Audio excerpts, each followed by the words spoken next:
বাংলা আজকের ইঙ্গিত নিয়ে আপনাদের সঙ্গে রয়েছি আমি কুনামি, আমার সঙ্গে রয়েছে আমার সহকর্মী সৌমি।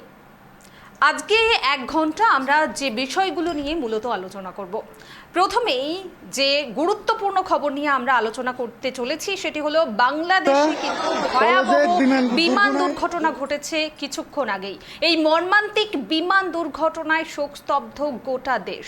কিছুদিন আগেই ভারতের আহমেদাবাদে ঘটে যাওয়া বিমান দুর্ঘটনার ঘটনায় বহু যাত্রীর মৃত্যু হয়েছিল এবং সেই ঘটনার রেশ কাটতে না কাটতেই এবার বাংলাদেশে ভয়াবহ বিমান দুর্ঘটনা ঘটল এবং এই বিমানটি ছিল বায়ুসেনার একটি যুদ্ধ বিমান এবং এটি প্রশিক্ষণরত অবস্থায় একটি স্কুল ভবনের উপরে ভেঙে পড়ে এবং এই ঘটনায় এখনো পর্যন্ত যে খবর পাওয়া গিয়েছে একজনের মৃত্যু হয়েছে এবং ২৬ জনেরও বেশি মানুষ এই দুর্ঘটনায় আহত হয়েছেন। যুদ্ধকালীন তৎপরতার সঙ্গে সেখানে উদ্ধার কাজ চলছে এবং জানা গিয়েছে এই দুর্ঘটনাটি দুপুর 1টার কিছুক্ষণ পরে ঘটেছে।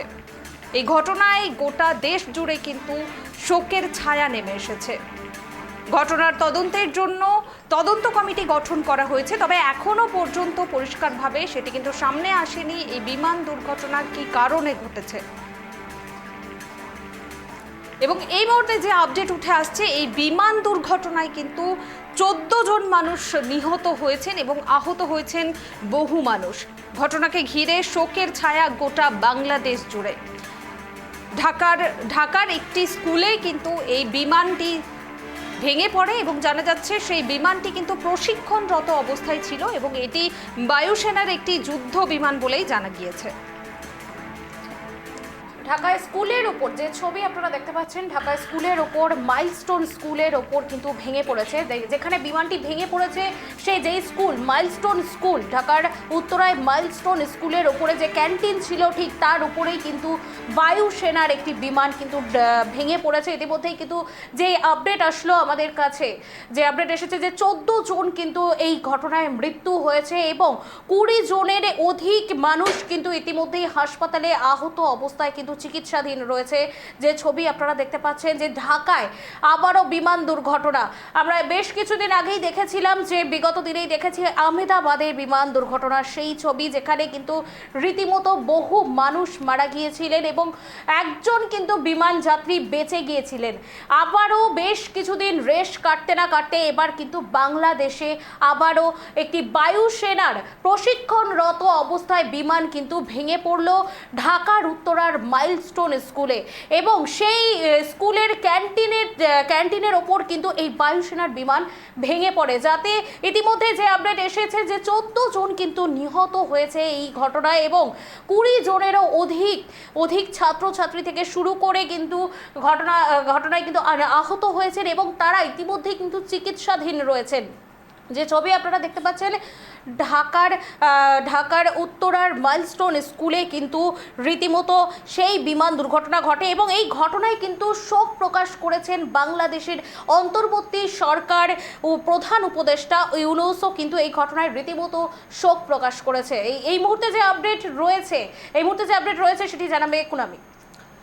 এক্ষুনি যে আপডেট উঠে আসছে এই বিমান দুর্ঘটনায় কিন্তু 19 জনের মৃত্যু হয়েছে। আমরা কিছুক্ষণ আগেই দেখছিলাম 14 জনের মৃত্যু হয়েছে।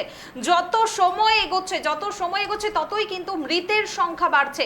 জানা যাচ্ছে মৃতের সংখ্যার মধ্যে কিন্তু বেশিরভাগই সেই স্কুলের ছাত্রছাত্রী ছিল, এমনটাই জানা যাচ্ছে এবং 19 জন মানুষ নিহত হয়েছেন এই বিমান দুর্ঘটনায়।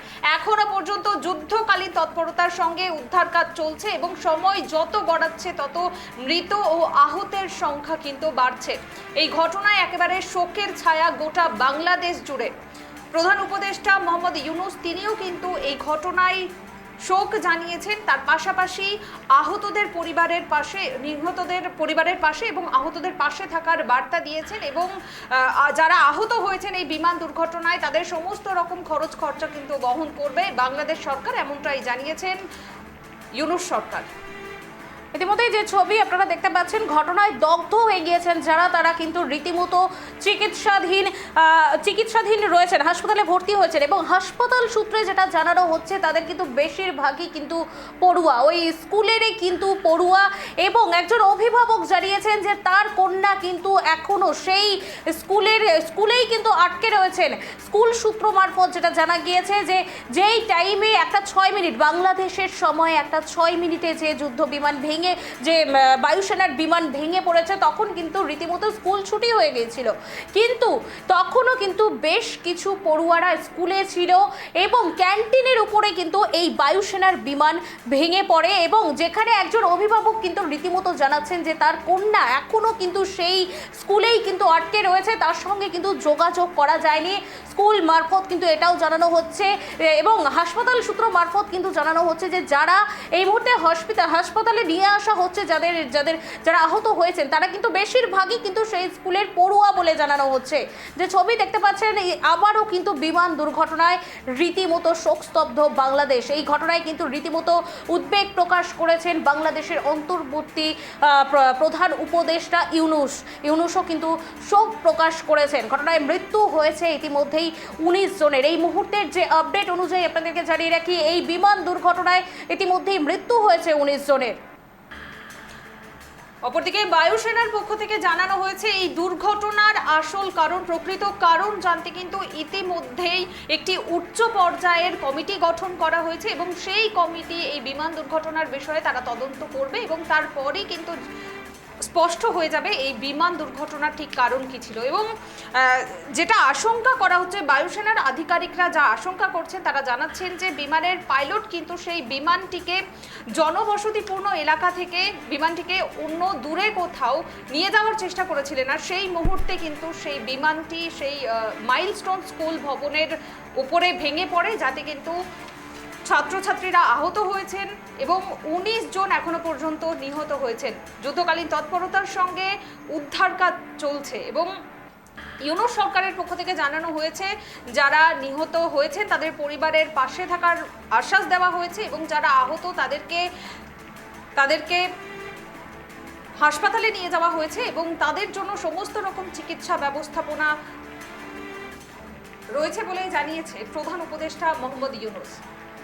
যে খবরের দিকে আমাদের নজর রয়েছে, এই ঘটনায় সমাজ মাধ্যমে ইতিমধ্যেই শোক প্রকাশ করেছেন ইউনূস। তিনি জানিয়েছেন যে এই ঘটনায় ঢাকার ওই স্কুল, তার শিক্ষক এবং পড়ুয়াদের যে ক্ষতি হয়েছে তা অপূরণীয়। বিমান দুর্ঘটনার কারণ অনুসন্ধানের জন্য প্রয়োজনীয় পদক্ষেপ করার আশ্বাস দিয়েছেন তিনি। আহতদের দ্রুত আরোগ্য কামনা করেছেন ইউনূস।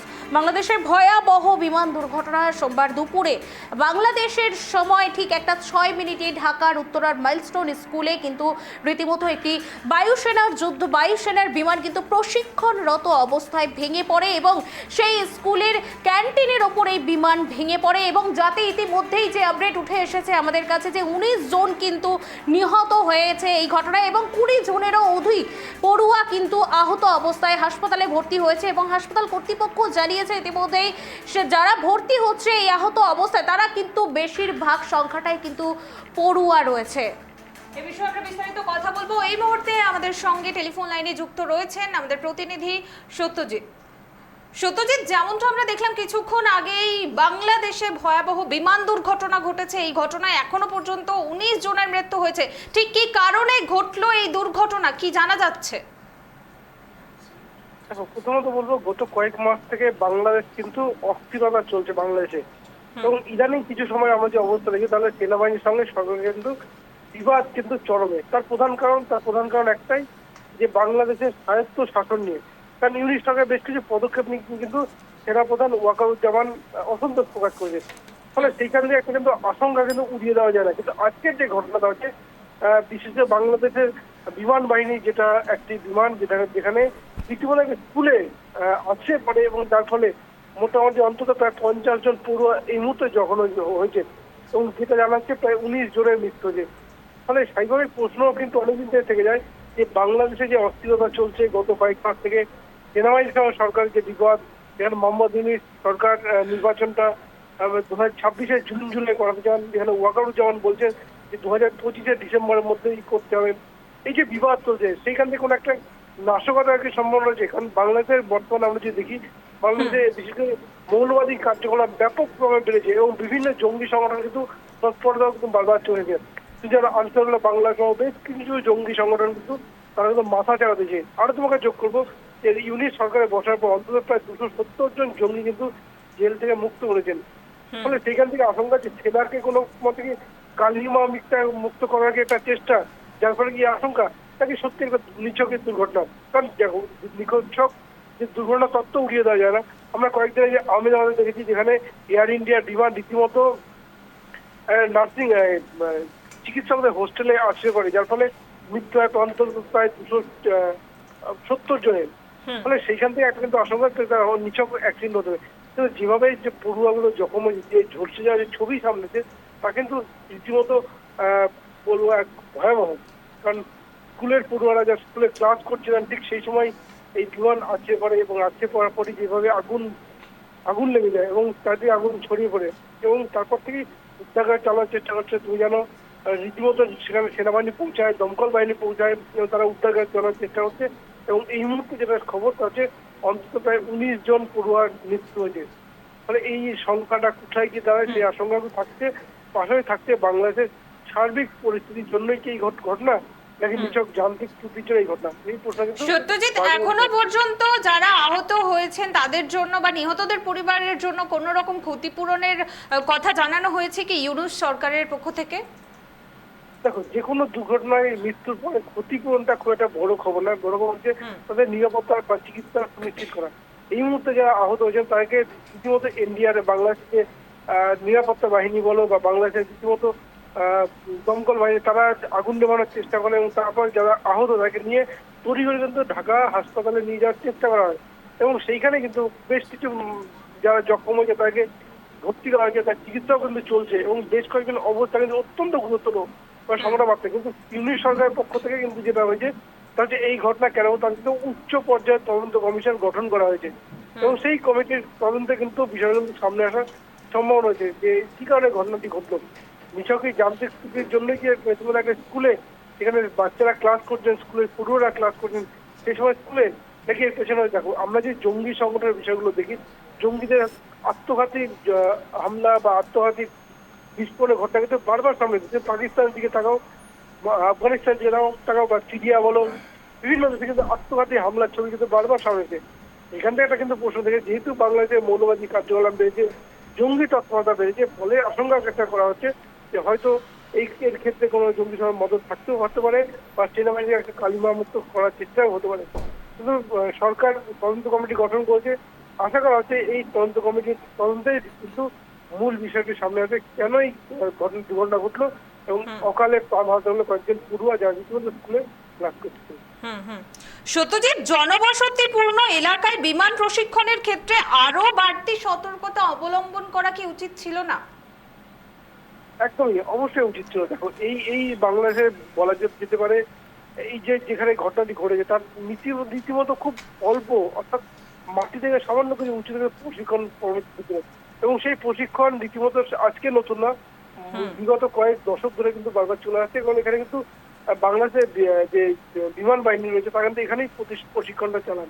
তো পাশেই স্কুল রয়েছে, পাশেই ঘনবসতিপূর্ণ এলাকা, ফলে একটা প্রশ্ন কিন্তু থেকেই যায় যে হঠাৎ করে এইখানেই প্রশিক্ষণ রীতিমতো একটা সময় যখন বাংলাদেশে এত ঘনবসতিপূর্ণ ছিল না এলাকা তখন প্রশিক্ষণ তো ঠিক আছে, কিন্তু এই মুহূর্তে তো ঘনবসতিপূর্ণ, পাশে স্কুল রয়েছে, তারপরে এই প্রশিক্ষণ প্রোগ্রাম এই প্রশ্ন কিন্তু আসছে, প্রশাসনের ভূমিকা নিয়ে প্রশ্ন আসছে। ফলে এখানে কিন্তু সরকারের তৎপরতা হওয়া উচিত ছিল বা সেনাবাহিনীর তৎপর হওয়া উচিত ছিল রীতিমতো এই বিশেষ প্রশিক্ষণের ক্ষেত্রে যেখানে রীতিমতো খালি জায়গা ব্যবহার করা হয় সেখানে এই রীতিমতো ঢাকার মতো যেখানে বাংলাদেশের সবচেয়ে গুরুত্বপূর্ণ শহর ঢাকা এবং সেই ঢাকার একদম শহরের একদম প্রাণ কেন্দ্র যেখানে এই প্রশিক্ষণ পর্ব চলছিল সেইখানে একটা প্রশ্ন থেকেই যায় যে সরকারের ভূমিকা নিয়ে সত্যজিৎ, ভারতে কিছুদিন আগেই আহমেদাবাদে ঘটে গেল যে বিমান দুর্ঘটনা, তারপরেও আমরা দেখেছি বহু যান্ত্রিক গোলযোগের কারণে জরুরি অবতরণ করা হয়েছে বিমানের, আর এরপর ঢাকায় এই যে বিমান দুর্ঘটনাটি ঘটলো, এক্ষেত্রে বিমানগুলোর যে পরীক্ষা নিরীক্ষা সে বিষয়ে কিন্তু প্রশ্ন উঠছে এবং যাত্রীদের নিরাপত্তা নিয়েও কিন্তু প্রশ্ন উঠে যাচ্ছে বারবার। দেখো, ভারতে যে বিমান দুর্ঘটনা ঘটেছে সেটা কিন্তু রীতিমতো বলা যেতে পারে, যদি বলি আমরা সেটা সাধারণ মানুষের যাতায়াতে। আর আজকে যে দুর্ঘটনা ঘটেছে বাংলাদেশের সেনার প্রশিক্ষণে, অর্থাৎ দুটোর মধ্যে কিন্তু বিস্তর তফাৎ রয়েছে। একদিকে যেমন যুদ্ধকালীন তৎপরতা সেনাবাহিনীর বিভিন্ন যুদ্ধ বিমান তারা পরীক্ষা নিরীক্ষা চালায় নানাবিধ ইস্যুতে, তো সেইখানে এই পরীক্ষা নিরীক্ষা কিন্তু সেনাবাহিনীর নতুন কিছু নয়, এটা বিভিন্ন দেশই করে থাকে।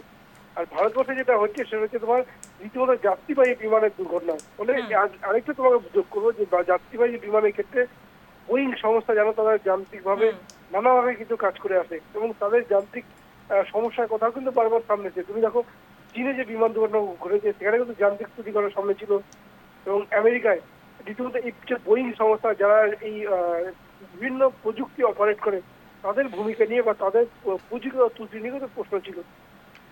ফলে ধন্যবাদ সত্যজিৎ। আমরা দেখলাম যে খবরের দিকে আমাদের নজর ছিল।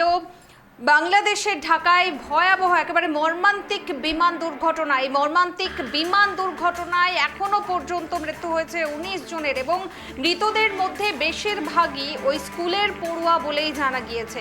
এখনো পর্যন্ত যুদ্ধকালীন তৎপরতার সঙ্গে উদ্ধার কাজ চলছে। ঘটনায় শোক প্রকাশ করেছেন বাংলাদেশের অন্তর্বর্তীকালীন সরকারের প্রধান উপদেষ্টা মোহাম্মদ ইউনূস।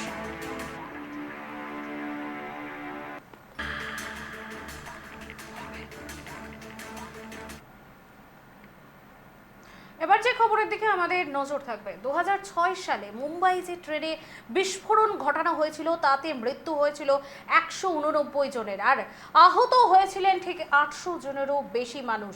এবার সেই ঘটনায় যারা অভিযুক্ত ছিলেন, যে 12 জনকে গ্রেফতার করা হয়েছিল, তাদেরকে আজ বোম্বে হাইকোর্ট মুক্তি দিল। কেন দেখুন।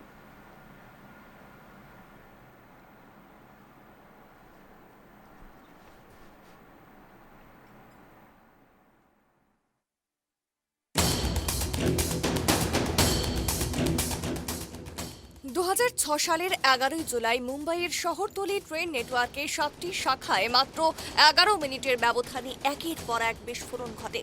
এই ভয়াবহ ঘটনায় প্রাণ হারান 189 জন এবং আহত হন 827 জনেরও বেশি যাত্রী। দেশের অন্যতম ভয়াবহ সন্ত্রাসমূলক ঘটনার তালিকায় স্থান পেয়েছিল এই বিস্ফোরণ। क्यों लगे 19 साल किस काम के लिए लगे, क्या क्या क्या बात है जो 19 साल लगे? उसके पहले तो हमारे जब ये 2006 में हादसा हो गया, बम ब्लास्ट हो गया, तो 8 या 9 को जो हादसा हो गया कसाब जैसे केस में, वो लोग का 2 साल में निर्णय लग गया, उसको फांसी भी दी गई। तो हमारे ये इसके अंदर जो पकड़े गए हैं आतंकवादी, जो टेररिस्ट है, उनको 19 साल तक जेल में रखा और आज फैसला सुनाया कि वो लोग निर्दोष छूट रहे, उसने गुनाह किया नहीं किया। तो गुनाह कैसे किसने किया? और ट्रेन में बम ब्लास्ट किसने करवाया? कैसे हुआ? अपने आप हुआ क्या? तो ये मजाक जैसी बात लग रही है कि कोर्ट का निर्णय, तो ये मजाक जैसा ही लग रहा है हमें कि हमें कोई सीरियस मामला नहीं। इसके पीछे किसका हाथ है जो हमारे ये निर्णय आज आपको सुनने आ रहा है कि वो निर्दोष छूटे हैं? क्या सरकार बिक गई है या न्यायाधीश बिक गया है या और कोई बिक गया है? इसके पीछे क्या है वो हमको जानना चाहते हैं। और हम तो बेचैन रहेंगे जब तक के उनको सजा या फांसी नहीं होगी, तब तक हमारे मृतकों के आत्मा को शांति कैसे मिलेगी? अब तो हम भी मरने को आए, हम 19 साल तो इस बात को हो गए कि उसको ये हादसा हो के और रेल हादसा हो गया। रेल हादसे में तो गरीब लोग ही मारे गए, तो गरीब लोगों की जान की कोई कीमत नहीं, उसको वाली कोई नहीं, पूछने वाला कोई नहीं। ঘটনায় তদন্ত শুরু করে মহারাষ্ট্রের সন্ত্রাস দমন শাখা এটিএস। পরে তাতে যুক্ত হয় সংগঠিত অপরাধ দমন শাখা MCOCA এবং UAPA আইনের বিভিন্ন ধারা। মোট 13 জনকে গ্রেফতার করা হয়েছিল। চার্জশিটে অভিযোগ করা হয়েছিল যে এই বিস্ফোরণ পাকিস্তান সমর্থিত সন্ত্রাসবাদীদের ষড়যন্ত্রের ফল এবং বেশ কয়েকজন অভিযুক্তের পাকিস্তানের সঙ্গে যোগাযোগ ছিল বলেও মনে করছিল তদন্তকারী সংস্থা। তবে সোমবার বোম্বে হাইকোর্ট জানায় যে অভিযুক্তদের বিরুদ্ধে সরকার পক্ষ থেকে এবং তদন্তকারী সংস্থা কোনো নির্ভরযোগ্য প্রমাণ পেশ করতে পারেনি। আদালতের পর্যবেক্ষণে বলা হয়, অভিযোগ প্রমাণে ব্যর্থ হয়েছে সরকারপত্র। এই ক্ষেত্রে সাক্ষ্য প্রমাণ ও তদন্তের মধ্যে অসঙ্গতি, যুক্তির ঘাটতি এবং সন্দেহজনক অবস্থান থাকার 12 জনের বিরুদ্ধে অপরাধ প্রমাণ হয়নি। এই রায়ের ফলে 5 জন ফাঁসির সাজাপ্রাপ্ত আসামি এবং 7 জন যাবজ্জীবন সাজাপ্রাপ্তের মুক্তি নিশ্চিত হলো। एक फैसला आया है, आपके भाई साहब थे उस मामले में, उन्हें बाइज्जत बरी कर दिए गए हैं।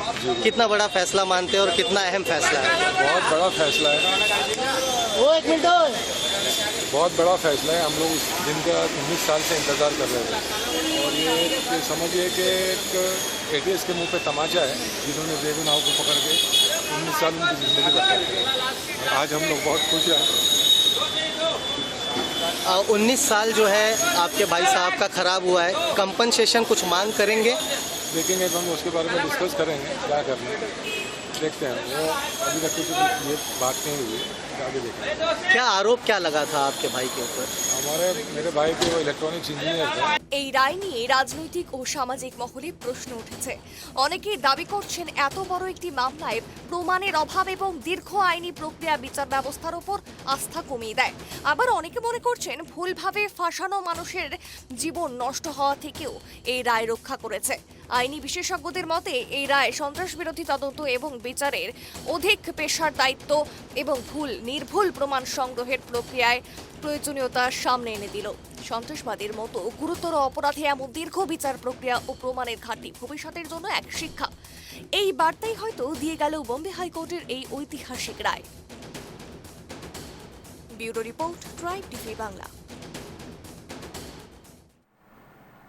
নিম্ন আদালত 12 জন অভিযুক্তকে সাজা ঘোষণা করেছিল। 12 জন অভিযুক্তের, তার মধ্যে 7 জন অভিযুক্তের যাবজ্জীবন কারাদণ্ড এবং 5 জন অভিযুক্তকে ফাঁসির সাজা দিয়েছিল কিন্তু নিম্ন আদালত এই মুম্বাই সিরিয়াল ব্লাস্টের ঘটনায়। অর্থাৎ ঘটনাটি ঘটেছিল 2006 সালের জুলাই মাসের 11 তারিখ। বিভিন্ন স্টেশনে সিরিয়াল ব্লাস্ট করা হয়, বিভিন্ন ট্রেনে কিন্তু সিরিয়াল ব্লাস্ট করা হয়, আর সেই ঘটনায় 189 জনেরও বেশি মানুষের মৃত্যু হয় এবং 800রও বেশি মানুষ আহত হয়েছিলেন। আর সেই ঘটনায় নিম্ন আদালত ফাঁসির দণ্ড দিয়েছিল 5 জনকে এবং 7 জনকে যাবজ্জীবন কারাদণ্ড দেওয়া হয়েছিল। মোট 12 জনকে দোষী সাব্যস্ত করা হয়েছিল এবং সেই 12 জনকেই কিন্তু এবার তথ্য প্রমাণের অভাবে বেকসুর খালাস করা হলো। 2006 সালে ট্রেন বিস্ফোরণ পদ্ধতি, টাইমার সংযুক্ত চাপ কুকার বোমা বস্তায় ভরে ট্রেনের ভিতরে রাখা হয় আর তারপরেই সেই ভয়াবহ বিস্ফোরণ ঘটে বিভিন্ন স্টেশনে। ঘটনায় মৃত্যু হয় 189 জনের, আহত হন প্রায় 800-র বেশি মানুষ। টার্গেট ছিল লোকাল ট্রেনের প্রথম শ্রেণীর কামরাগুলো।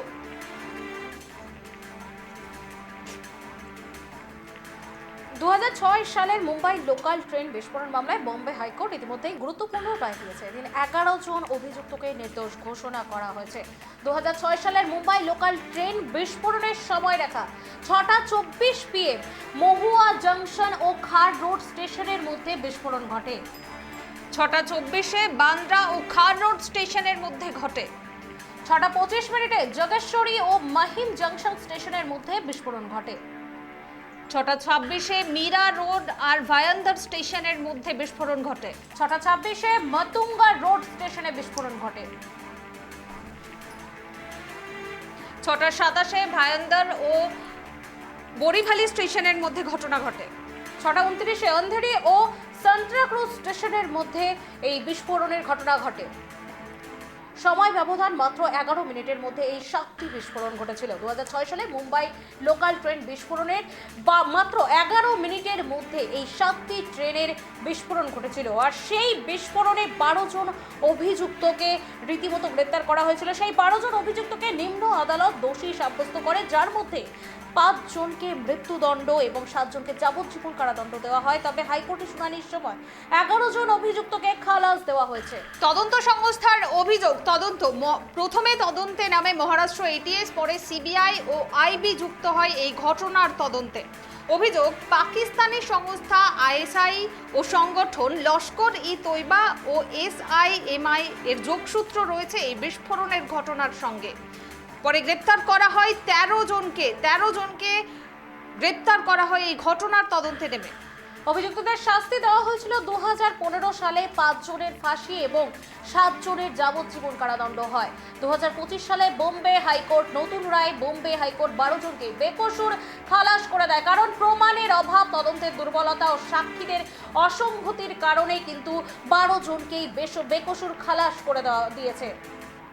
অর্থাৎ এই ভয়াবহ বিস্ফোরণ ঘটেছিল 2006 সালের 11ই জুলাই। বিভিন্ন স্টেশনে বিস্ফোরণের ঘটনা ঘটানো হয়। প্রায় 11 মিনিটের ব্যবধানে কিন্তু 7টি স্টেশনে এই ভয়াবহ বিস্ফোরণ ঘটে, যে ঘটনায় 189 জন মানুষের মৃত্যু হয় এবং 800-র বেশি মানুষ আহত হয়েছিলেন। সেই ঘটনায় তদন্তে নেমে 12 জনকে দোষী সাব্যস্ত করা হয় এবং 12 জনের মধ্যে 7 জনকে যাবজ্জীবন কারাদণ্ড দেওয়া হয় এবং 5 জনের ফাঁসির সাজা দেয় নিম্ন আদালত। আর সেই রায়কে চ্যালেঞ্জ করেই বোম্বে হাইকোর্টে যায় দোষীরা।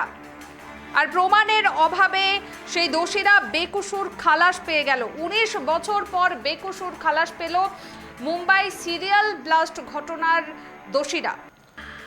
এই মামলার চূড়ান্ত শুনানি চলতি বছরের জানুয়ারিতে সম্পন্ন হওয়ার কথা, যার পরে রায় সংরক্ষিত রাখা হয়। দোষীরা ইয়েরওয়াড়া, নাসিক, অমরাবতী এবং নাগপুর জেলে থেকে ভিডিও কনফারেন্সিং এর মাধ্যমে আদালতে তাদের উপস্থিতি দেয়। হাইকোর্টের বিশেষ বেঞ্চ তার রায়ে বলেছে যে মামলায় উপস্থাপিত প্রমাণ নির্ভরযোগ্য ছিল না এবং অনেকের সাক্ষীর সাক্ষ্য সন্দেহজনক ছিল।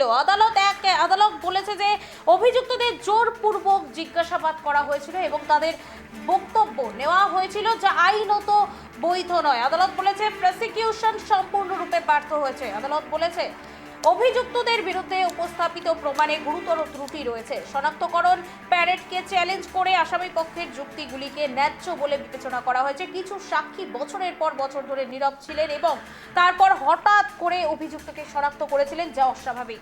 এর আগে অনেক সাক্ষী একই ধরনের মামলায় হাজির হয়েছিলেন, যা তাদের বিশ্বাসযোগ্যতা নিয়ে প্রশ্ন তুলেছিল। আরডিএক্স এবং অন্যান্য উপাদান উদ্ধারের বিষয়ে কোনো সুনির্দিষ্ট বৈজ্ঞানিক প্রমাণ উপস্থাপন করা হয়নি। এই বিস্ফোরণে 189 জন প্রাণ হারান। 2006 সালে এই বিশাল বোমা বিস্ফোরণে মুম্বাইয়ের লোকাল ট্রেনের 7টি স্থানে বিস্ফোরণ ঘটে, যাতে 189 জন প্রাণ হারান। এই ঘটনায় 824 জন আহত হন। এই মামলায় 2015 সালে একটি বিশেষ আদালত মোট 12 জন অভিযুক্তকে দোষী সাব্যস্ত করে, যার মধ্যে 5 জনকে মৃত্যুদণ্ড ও 7 জনকে যাবজ্জীবন কারাদণ্ড দেওয়া হয়। মৃত্যুদণ্ডপ্রাপ্তদের মধ্যে ছিলেন মোহাম্মদ ফয়সাল শেখ, এহতেসাম সিদ্দিকী, নাভেদ হুসেন খান, আসিফ খান এবং কামাল আনসারি। কামাল আনসারি নামের অভিযুক্ত 2022 সালে কোভিড-19 কারণে জেলের মধ্যেই মারা যান। আসামিপক্ষ অভিযোগ করেছিল যে MCOCA আইনের অধীনে রেকর্ড করা স্বীকারোক্তিগুলি জোরপূর্বক এবং নির্যাতনের মাধ্যমে সংগ্রহ করা হয়েছিল এবং তাই এটি অবৈধ। অন্যদিকে রাষ্ট্রপক্ষ প্রমাণ করার চেষ্টা করেছিল যে এটি বিরলতম মামলাগুলির মধ্যে একটি এবং শাস্তি ন্যায্য ছিল। উল্লেখ্য, 11 জুলাই 2006 সালে 11 মিনিটের ব্যবধানে মুম্বাই লোকাল ট্রেনে 7টি বোমা বিস্ফোরণ ঘটে। বোমাগুলিতে আরটিএক্স ব্যবহার করা হয়েছিল এবং বিষয়টি নিয়ে মুম্বাই এটিএস 2006 সালের নভেম্বরে চার্জশিট দাখিল করে। তারপর 2015 সালে হাইকোর্টের শুনানি শুরু হয়, যখন রাষ্ট্রপক্ষ মৃত্যুদণ্ড নিশ্চিত করার জন্য একটি আবেদন করে এবং দোষীরাও অবমাননার আবেদন করে। দীর্ঘ প্রক্রিয়ার কারণে 11টিরও বেশি বেঞ্চ পরিবর্তন করা হয়েছিল, কিন্তু 2024 সালের জুলাই মাসে একটি বিশেষ বেঞ্চ গঠন করা হয়েছিল। 2025 সালের জানুয়ারিতে শুনানি শেষ করার পর সিদ্ধান্ত সংরক্ষিত রাখা হয়েছিল। এখন এই সিদ্ধান্তকে তদন্তকারী সংস্থাগুলোর জন্য একটি বড় ধাক্কা বলেই কিন্তু মনে করা হচ্ছে। আদালত বলছে সাক্ষ্য, তদন্ত এবং প্রমাণ শক্তিশালী ছিল না। অভিযুক্তরা প্রমাণ করতে সফল হয়েছে যে তাদের কাছ থেকে জোর করে স্বীকারোক্তি নেওয়া হয়েছিল। বিচারকরা বলেন, আমরা আমাদের কর্তব্য পালন করেছি, এটা আমাদের দায়িত্ব ছিল। আপনাদের আবারও একবার জানাবো, মৃত্যুদণ্ডপ্রাপ্তদের মধ্যে ছিল ফয়সাল শেখ, এহতেসাম সিদ্দিকী, নাভেদ হোসেন খান, আসিফ খান এবং কামাল আনসারি। এই ঘটনায় 2015 সালে একটি বিশেষ আদালতে মোট 12 জন অভিযুক্তকে দোষী সাব্যস্ত করা হয়, যার মধ্যে 5 জনকে মৃত্যুদণ্ড এবং 7 জনকে যাবজ্জীবন কারাদণ্ড দেওয়া হয়। মৃত্যুদণ্ডপ্রাপ্তদের মধ্যে ছিলেন মোহাম্মদ ফয়জল শেখ, এহতাসেম সিদ্দিকী, নাভেদ হোসেন খান, আসিফ খান এবং কামাল আনসারি। অন্যদিকে কামাল আনসারি নামের যে অভিযুক্ত, তিনি 2022 সালে কোভিড-19-এর কারণে কিন্তু জেলেই মারা যান। অর্থাৎ 11 জন যে দোষী ছিলেন, সেই 11 জনের কিন্তু এবার বেকসুর খালাস হয়ে গেল তথ্য প্রমাণ অভাবের কারণে।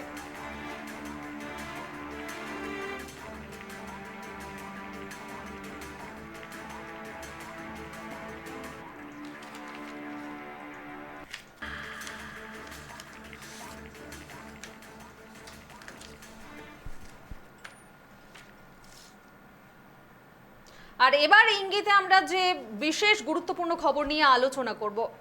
আজ 21শে জুলাই একটি গুরুত্বপূর্ণ দিন। একদিকে যেমন তৃণমূল কংগ্রেসের পক্ষ থেকে আজ শহীদ সমাবেশ করা হয়েছে, ঠিক অপরদিকে বিজেপির পক্ষ থেকে আজ করা হয় উত্তরকন্যা অভিযান।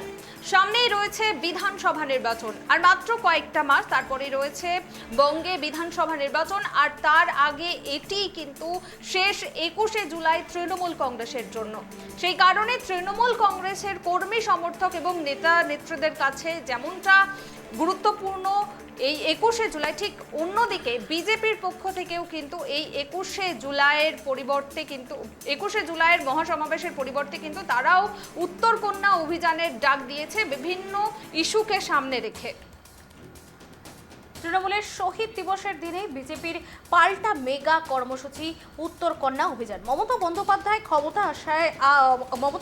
ক্ষমতায় আসার আগে ও পরে 21শে জুলাইয়ের দিন বিরোধীদের এই কর্মসূচি কার্যত নজিরবিহীন বলেই মনে করছে রাজনৈতিক মহল। অনেক কাঠখড় পড়িয়ে 21শে জুলাইয়ের দিনেই বিজেপির উত্তরকন্যা দিবসের অনুমতি আদায় করেছেন বিরোধী দলনেতা শুভেন্দু অধিকারী। পুলিশের অনুমতি না মেলায় আদালতের দ্বারস্থ হয়েছিলেন তিনি। বিজেপি যুব মোর্চার ব্যানারে এই কর্মসূচির ডাক দেওয়া হয়েছে ঠিকই, তবে আদতে তা মমতা বন্দ্যোপাধ্যায় বনাম শুভেন্দু অধিকারীর স্নায়ুযুদ্ধে পরিণত হয়েছে বলেই মনে করছে বিশেষ রাজনৈতিক মহল। রবিবার 21-এর সভাস্থল পরিদর্শন করতে এসে বিষয়টি নিয়ে যথেষ্ট উষ্মা প্রকাশ করেছেন খোদ তৃণমূল সুপ্রিমো মমতা বন্দ্যোপাধ্যায়। মমতা বন্দ্যোপাধ্যায় বলেছেন, অন্য দলের কেন্দ্রীয় কর্মসূচি থাকলে আমরা কিন্তু সেদিন কোনো কর্মসূচি রাখি না।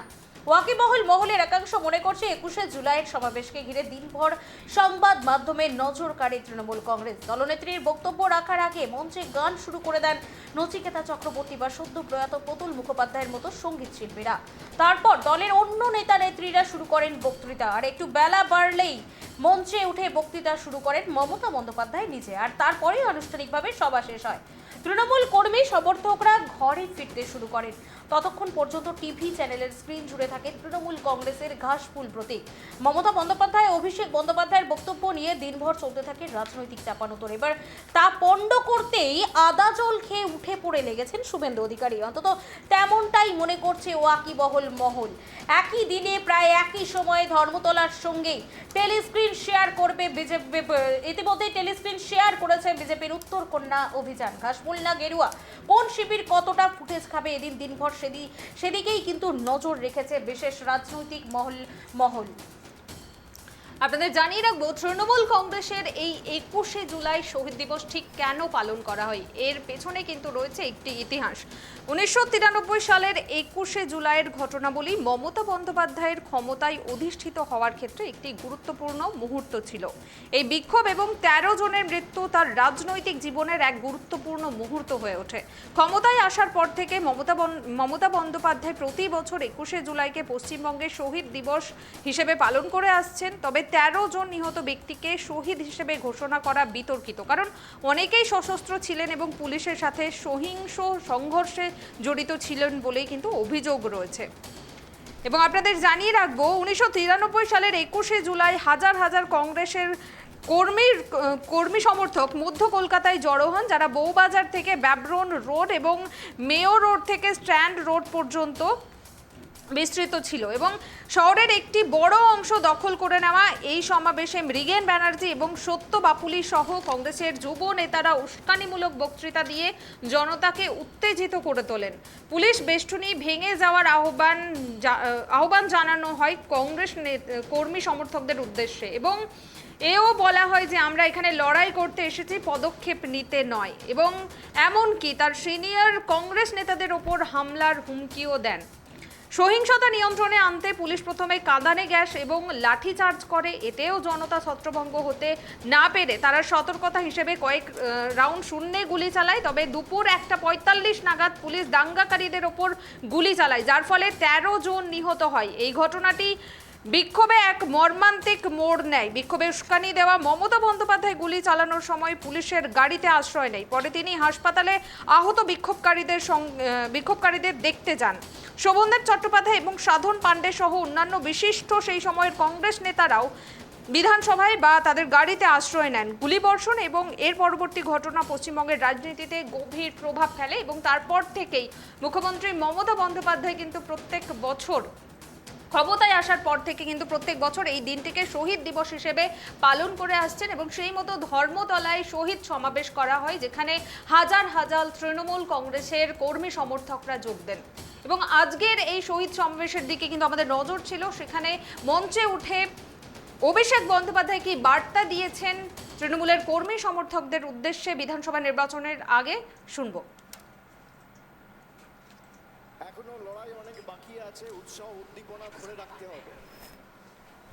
আমি সর্বপ্রথম আমাদের সভামঞ্চে উপস্থিত শহীদ পরিবারের সকল সদস্য সহ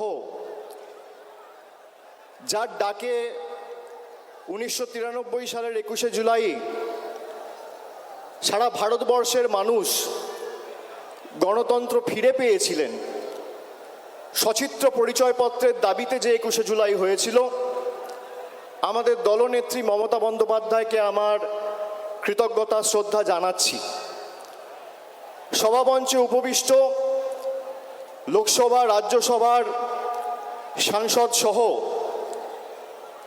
মন্ত্রিসভার প্রত্যেক সদস্যা, তৃণমূল কংগ্রেসের সর্বস্তরের দলীয় পদাধিকারী,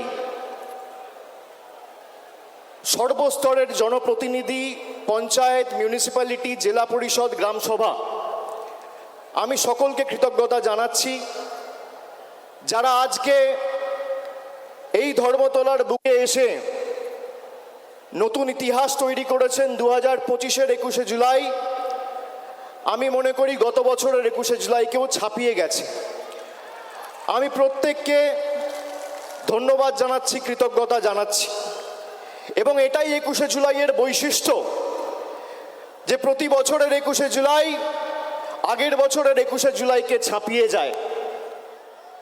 বিজেপি, তৃণমূল কংগ্রেস লড়াই করছে সম্মুখ সমরে, কিন্তু বিজেপির সাথে তৃণমূলের পার্থক্য কি?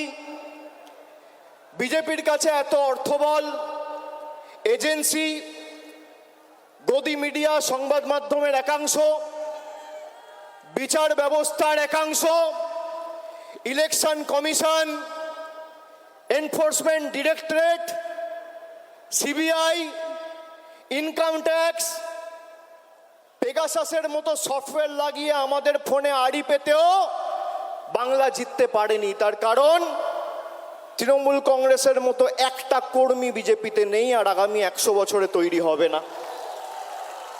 আমাদের নেত্রী এবং আমাদের দলের কর্মী তৃণমূল কংগ্রেসের আসল শক্তি। আমি নত মস্তকে প্রত্যেকটা কর্মীর পায়ে, যারা সকাল 6টা থেকে ভিড় করে এই 21শে জুলাই আমাদের নেতৃত্ব থেকে দিক নির্দেশ নেবেন, তার বক্তব্য শুনবেন, মননে গ্রহণ করবেন, বাস্তবে রূপায়ণ করবেন বলে এই ধর্মতলার বুকে এসে পৌঁছেছেন। আমি সকলকে নতমস্তকে কুর্নিশ জানাচ্ছি, স্যালুট জানাচ্ছি, সালাম জানাচ্ছি। 2024-এর 21শে জুলাইয়ে আমরা বলেছিলাম যে 26-এর যে লড়াই আছে আপনারা প্রস্তুত হন, সকলকে ঐক্যবদ্ধ হয়ে প্রস্তুত হতে হবে। আপনারা দেখেছেন আজ থেকে ঠিক 16-17 মাস আগে 2024-এর নির্বাচনের প্রাক্কালে তৃণমূল কংগ্রেস ব্রিগেড চলো সমাবেশের ডাক দিয়েছিল। 10ই মার্চ 2024 আমরা এক সপ্তাহের ব্যবধানে ব্রিগেড চলো সমাবেশ করে 10 থেকে 12 লাখ লোক নিয়ে ব্রিগেড ভরিয়ে দেখিয়ে দিয়েছিলাম তৃণমূল কংগ্রেসের সাংগঠনিক শক্তি। সেই দিনকে তৃণমূল কংগ্রেস বলেছিল জনতার গর্জন, বাংলা বিরোধীদের বিসর্জন। এই বিজেপিকে বাংলা বিরোধী প্রথম কে বলেছে? তৃণমূল কংগ্রেস বলেছে, মমতা বন্দ্যোপাধ্যায় বলেছে, আমরা বলেছি। সেই দিন আমরা যে ডাক দিয়েছিলাম জনতার গর্জন, বাংলা বিরোধীদের বিসর্জন, সেটা শুধুমাত্র একটা পলিটিক্যাল স্লোগান ছিল না, সেটা ছিল বিজেপির আসল চরিত্র উন্মোচন। যে বিজেপি 2019 সালের নির্বাচনের প্রাক্কালে এই উত্তর কলকাতায় ঈশ্বরচন্দ্র বিদ্যাসাগরের মূর্তি ভেঙেছিল, যে বিজেপির নেতারা কবিগুরু রবীন্দ্রনাথ ঠাকুরকে বামপন্থীর প্রোডাক্ট বলে, যে বিজেপির নেতারা বাংলার কৃষ্টি সংস্কৃতি নিয়ে তাচ্ছিল্য ব্যঙ্গ বিদ্রুপ করে, যে বিজেপির নেতারা ইলেকশনে ময়দানে লড়াইয়ে জিততে না পেরে গরিব মানুষকে ভাতে মারার পরিকল্পনা, ষড়যন্ত্র, নির্লজ্জ প্রচেষ্টা করে বাংলার মানুষের টাকা গায়ের জোরে গাজোয়ারি করে আটকে রাখে, সেই বিজেপির একটাই পরিচয়, এই বিজেপি বাংলা বিরোধী। আজকে যদি কেউ বাংলায় কথা বলছে, কিসের এত আপনাদের গায়ে জ্বালা, কেন এত গাত্রদাহ? বাংলায় জিততে পারেননি বলে। আমি তো আগের মাসে সভা করেছিলাম ডায়মন্ড হারবার থেকে, বলেছিলাম 50 পেরোবে না বিজেপি। আমি রাজনৈতিক ভবিষ্যৎবাণী করি না, কিন্তু যদি ভবিষ্যৎবাণী করি ভেবে চিন্তে করি আর মানুষের উপর অগাধ আস্থা রেখে করি।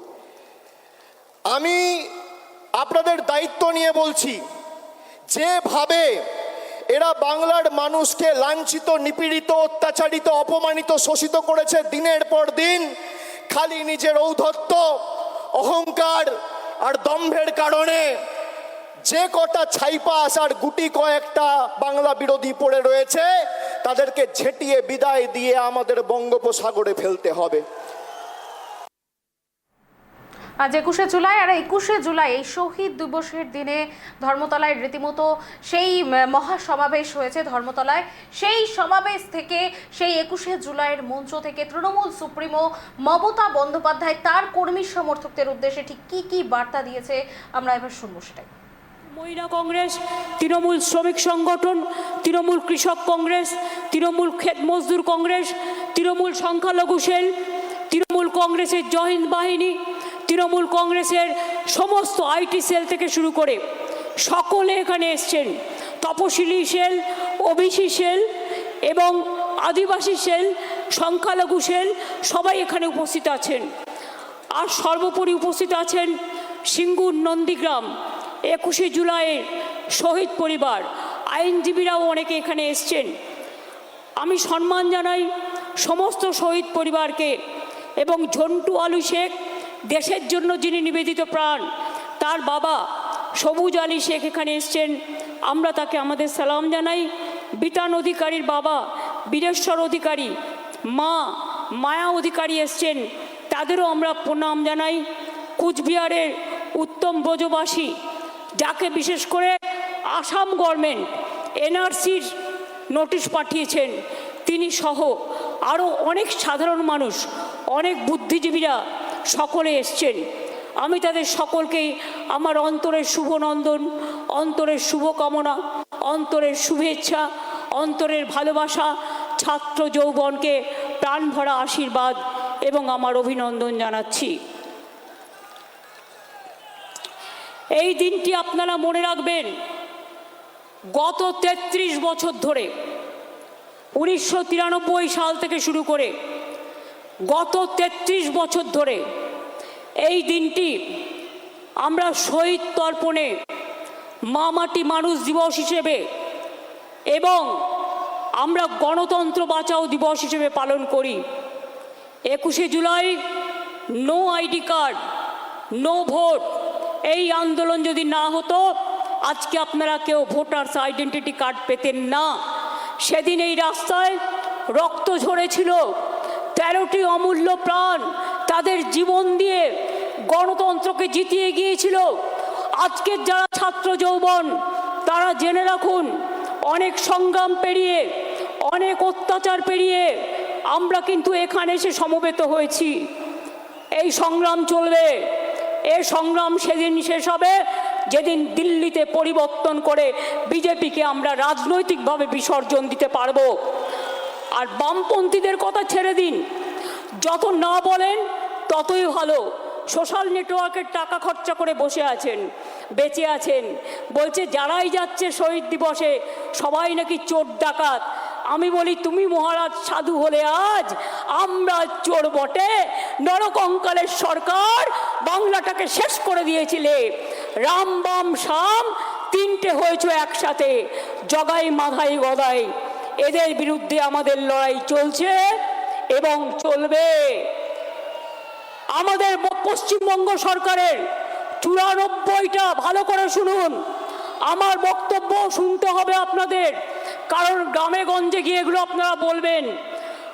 মনে রাখবেন, আমাদের সরকারের 94টা স্কিম আছে, সামাজিক স্কিম, যাতে লক্ষ্মীর ভাণ্ডার আছে, যাতে সবুজ সাথী আছে, যাতে কন্যাশ্রী আছে, যাতে শিক্ষাশ্রী আছে, যাতে সবুজ শ্রী আছে, যাতে কৃষক বন্ধু আছে, যাতে পরিযায়ী শ্রমিকদের উন্নয়ন আছে, যাতে তরুণের স্বপ্ন থেকে শুরু করে সমস্ত আছে। খাদ্যসাথীর মাধ্যমে বিনা পয়সায় রেশন দিই প্রায় 9 কোটি মানুষকে আমরা, এটা মাথায় রাখবেন। প্রতি পরিবার স্বাস্থ্যসাথীর কার্ড পায়, এটা মাথায় রাখবেন। এবং মাথায় রাখবেন যে আমরা এই কয়েক বছরে 40%, সংখ্যাটা মনে রাখবেন, বেকারত্বের হার কমিয়েছি। যেখানে বিজেপি বলেছিল তারা প্রতি বছর 2 কোটি করে চাকরি দেবে, তারা দিতে পারেনি। আর আমরা অন রেকর্ড বলছি 40% বেকারি আমরা কমিয়েছি, এটা বাংলার মানুষের গর্ব। আপনারা 100 দিনের কাজ বন্ধ করে দিয়ে কি ভেবেছিলেন বাংলা করতে পারে না? আজকে আমরা কর্মশ্রী করেছি, তার মধ্যে দিয়ে 77 লক্ষ জব কার্ড হোল্ডারদের আমরা কাজ দিয়েছি এবং প্রায় 83 কোটির বেশি শ্রম দিবস আমরা তৈরি করেছি। মনে রাখবেন, SC ST OBC সার্টিফিকেট 2 কোটি 20 লক্ষের বেশি মানুষ পেয়েছেন। শিক্ষাশ্রী 1 কোটি 25 লক্ষের বেশি পেয়েছে তপশিলি এবং আদিবাসীরা। মেধাশ্রী 6 লক্ষ 65 হাজার পেয়েছে। জয় জোহার 3 লক্ষ 7 হাজার পেয়েছে। তপশিলি বন্ধু 10 লক্ষ 35 হাজার পেয়েছেন। এবং এখনো মনে রাখবেন, স্বাস্থ্যসাথী প্রকল্পে 8 কোটি 72 লক্ষ মানুষকে আমরা স্বাস্থ্যসাথীর পরিষেবা দিই। মনে রাখবেন, এছাড়াও আমরা পাট্টা প্রদান, তাতেও প্রায় শুধুমাত্র 2 লক্ষ 26 হাজার, গৃহপাট্টা 1 লক্ষ 80 হাজার, কৃষিপাট্টা 47 হাজারের বেশি, বনজ পাট্টা 290টা উদ্বাস্তু কলোনিকে স্বীকৃতি এবং এখানকার 59 হাজার লোককে ফ্রি হোল রাইটস আমরা দিয়েছি। এরকম অনেক প্রকল্প আছে। গ্রামীণ প্রকল্প বাংলার বাড়ি আগে করেছিলাম 45 লক্ষ। একদিকে যেমন ধর্মতলায় তৃণমূল কংগ্রেসের শহীদ সমাবেশ আজকে অনুষ্ঠিত হলো, অপরদিকে বিজেপির পক্ষ থেকেও পাল্টা উত্তরকন্যা অভিযান করা হয় এবং সেই অভিযানের নেতৃত্বে ছিলেন বিরোধী দলনেতা শুভেন্দু অধিকারী। উত্তরকন্যা অভিযানে আজকে হাজার হাজার বিজেপি কর্মী সমর্থকরা তারা যোগ দিয়েছিলেন এবং উত্তরকন্যা চলো অভিযান থেকে শুভেন্দু অধিকারী বিজেপি কর্মী সমর্থকদের উদ্দেশ্যে ঠিক কি বার্তা দিয়েছেন শোনাবো। কিন্তু রোহিঙ্গা মুসলমান, বাংলাদেশি মুসলমান একটাকেও ভোটার তালিকায় থাকতে দেব না, দেব না, দেব না। কি করে জিতেছেন 24-এ? উত্তরবঙ্গে পারেননি, নিশ্চিতকে তো হারিয়েছে অরবিন্দ মিনার এসপি কাউন্টিং সেন্টারে ঢুকে। আমি আপনাদের 1 সপ্তাহের মধ্যে প্রমাণ করে দেব, ক্যামেরা বন্ধ রেখে ছাপ্পা মেরেছে। 5,000 করে ক্যামেরা 7 দফায়, 35,000 ক্যামেরা 4 ঘন্টা বন্ধ রেখে ছাপ্পা মেরেছে। মমতা ব্যানার্জি চাকরি দিতে পেরেছে, শিল্প করতে পেরেছে। উত্তরবঙ্গে হসপিটালগুলোতে নিউরোলজিস্ট নেই। মোদিজি এইমস করতে চান, উত্তরবঙ্গে জায়গা দেয় না। এদের তাড়াবেন না। 3 দিন আগে বলছে রাজবংশীরা হিন্দু না মুসলমান, মতুয়ারা হিন্দু না মুসলমান। রাজবংশীরা কি বলুন, বলুন, জোরসে বলুন, জোরসে বলুন। হিন্দু যদি বাঁচতে চাও, হিন্দু যদি বাঁচতে চাও, এই মহিলাকে, তার বর্বর দলকে উপড়ে ফেলতে হবে, ছাড়ার কোনো সিন নেই। বীর দর্পে হাজার হাজার যুবকর্মী উত্তরকন্যার সামনে দিয়ে মিছিল করে এসেছে। বেড়া, জলকামান ভেবেছিল আরেকটা উলেন বর্মন করবে, সে সুযোগ আপনারা দেননি, আপনারা দেননি। এ লড়াই থামার লড়াই নয়। উত্তরবঙ্গে প্রকৃতি মা যা দিয়েছিল সব লুট করেছে এরা। নদী আছে, বালি আছে, হ্যাঁ কি না বলুন?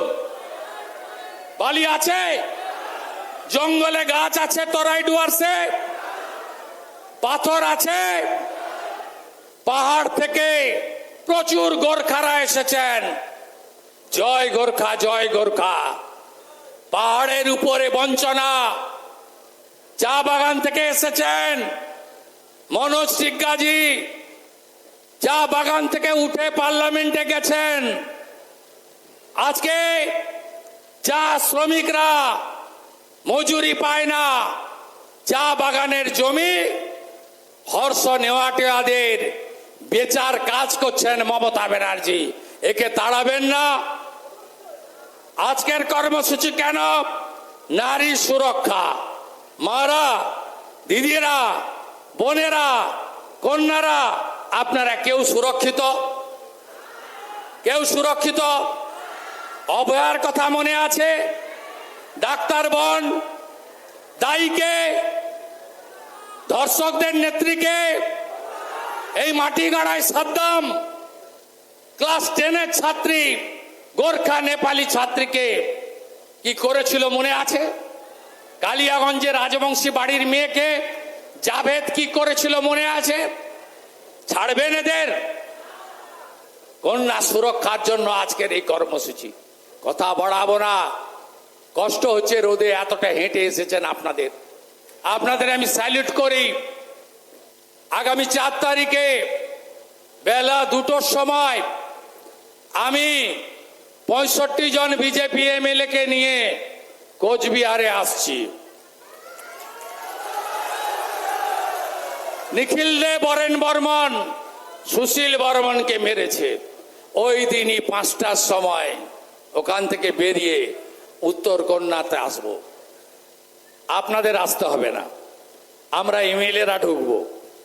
ওর কত ক্ষমতা আছে, সচিবের সঙ্গে মিট করব। এর আগের দিন আমাকে ঢুকতে দেয়নি। আমি আসছি 4 তারিখে, লড়াই হবে।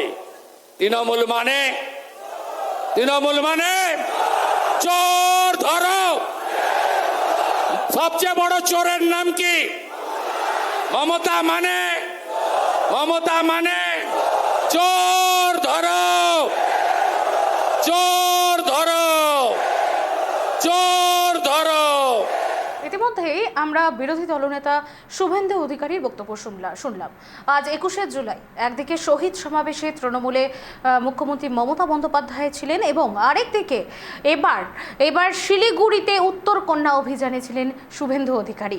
এবার দেখার দুই সমাবেশ থেকে, সামনেই তো 2026-এর নির্বাচন, এবার এই দুই সমাবেশ ঠিক কতটা কার্যকরী হয় 26-এর নির্বাচনে, এখন কিন্তু সেটাই দেখার। একেবারেই সৌমি, আমাদের নজর যেমন ছিল তৃণমূল কংগ্রেসের ধর্মতলার শহীদ সমাবেশের দিকে, অন্যদিকে বিজেপির উত্তরকন্যা অভিযানের দিকেও। শহীদ সমাবেশ থেকে মুখ্যমন্ত্রী মমতা বন্দ্যোপাধ্যায় যেমন একের পর এক ইস্যু নিয়ে কেন্দ্র সরকারকে কটাক্ষ করেছেন, বিজেপিকে কটাক্ষ করেছেন, ঠিক তেমনই শুভেন্দু অধিকারী উত্তরকন্যা অভিযান থেকে সেই সব কটাক্ষের যেমন উত্তর দিয়েছেন, ঠিক তেমনই তিনিও বিভিন্ন ইস্যুকে সামনে রেখে কিন্তু বাংলার শাসক সরকারের বিরুদ্ধে লড়াই করার জন্য বিজেপির কর্মী সমর্থকদের বার্তা দিয়েছেন। এখন সামনেই রয়েছে বিধানসভা নির্বাচন, ঠিক তার আগে মুখ্যমন্ত্রী মমতা বন্দ্যোপাধ্যায়ের বার্তা শুনে তার দলের কর্মী সমর্থকরা কিভাবে বিধানসভা নির্বাচনের জন্য প্রস্তুতি নেয় সেটাই এখন দেখার। অপরদিকে ঠিক বিজেপির পক্ষ থেকেও তাদের লক্ষ্য পূরণের জন্য ঠিক কী কী কর্মসূচি নেওয়া হয় এবং কতটা কার্যকরী হয় শুভেন্দু অধিকারীর এই বক্তব্য, সেটা এখন সময়ের অপেক্ষা। আজকের ইঙ্গিত এই পর্যন্তই। অন্যান্য গুরুত্বপূর্ণ খবরগুলি জানার জন্য নজর রাখুন ট্রাইব টিভি বাংলায়। নমস্কার।